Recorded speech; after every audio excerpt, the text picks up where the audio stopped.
చూడండి అక్కడ ఏముందో మీకు చేసి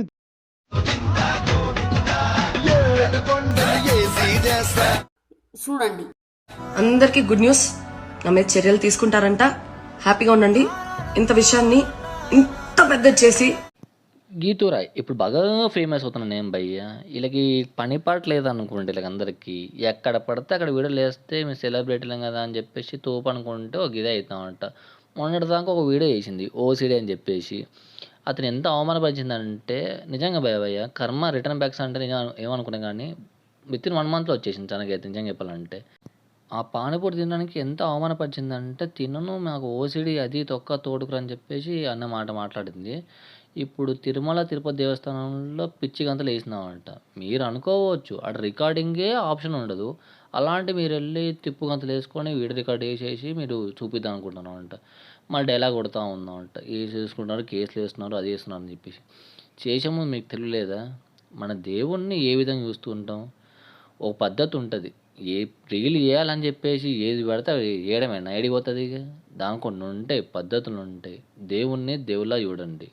మీ యొక్క స్వార్థం గురించి మీకేదో వ్యూస్ వస్తుందని చెప్పేసి ఏదో మేము తోపులో మమ్మల్ని ఎవడు ఆపలేడు అని చెప్పేసి ఇలాంటి పనికిమాలిన పని చేస్తే ఇలానే అవుతామంట. తిట్టకుంటే ఇంకేం చేస్తారా నాకు అర్థం కడతాను. మీ దగ్గర వస్తే ఇంకా మేము మంచి పని చేశారమ్మా ఇంకా ఇలాంటి వీడియోస్ చేయని చెప్పేసి అంటూ ఉంటారన్నమాట. ఆయనే కొంచెం ఓవర్ యాక్షన్ ఎక్కువలే. కొంచెం నాకైతే అదే అనిపించింది. కొంచెం అరగంట కొంచెం గట్టిగా ఉంటానంటైతే నాకు అనిపిస్తున్నామంట. తగ్గుతుంది ఇలాంటి, అందుకే అంటున్నామంట దేవుడు ఒక టైం ఇస్తామంట. ఆ టైం వచ్చేదాకా మనం వెయిట్ చేయాలన్నమాట. ఇప్పుడు వచ్చిందన్నమాట. ఇప్పుడు అందరు నెగిటివ్ మారడానికి కారణం ఏంటిది? మీరు చేసిన పెంట పనికి. రీల్స్ చేయడం తప్పు కాదు, కానీ దానికి ఒక ప్లేస్ అనేది ఉంటుందని చెప్పేసి గుర్తు చేసుకోండి. మేము ఎవరు ఏం చేసినా ఏమనలే అని చెప్పేసి అనుకుంటే ఒక గిలాన అవుతామంట.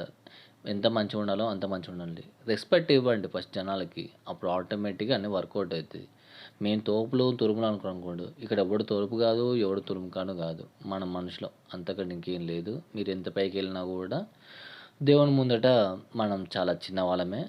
ఆయన ముందుని కుప్పి గంతులు వేస్తే గిలాన అవుతామన్నమాట. కర్మ రిటర్న్ బ్యాక్స్ అంటారు కదా, వస్తుందన్నమాట. నెక్స్ట్ నుంచి చేసే ముందు 1-2 సార్లు ఆలోచించుకొని చేయండి గైస్. దీనిపై మీ అభిప్రాయం అంటే కింద కామెంట్ చెప్పండి. వాళ్ళు చేసిన రైట్ కూడా రాంగ్ ఉంటారు, వాళ్ళు చేసిన నేనైతే రాంగ్ అని చెప్పేసి అంటాను భయ్య. ఫోటోలు తీసుకోండి బాగా డ్యాన్స్ చేసుకోండి, పోయి మీ ఫోన్లో పెట్టుకోండి. వచ్చి ఆన్లో పెడతారంటే వర్కౌట్ అవ్వదు. ఇప్పుడు దీన్ని చూసి ఇంకా 10 మంది చేస్తూ ఉంటారు.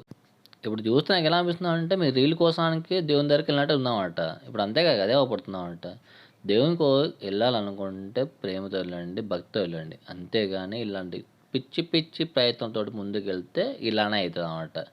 దీనిపై మీ కామెంట్ అభిప్రాయం కింద కామెంట్ చెప్పండి భయ్య. Thanks for watching. జై హింద్.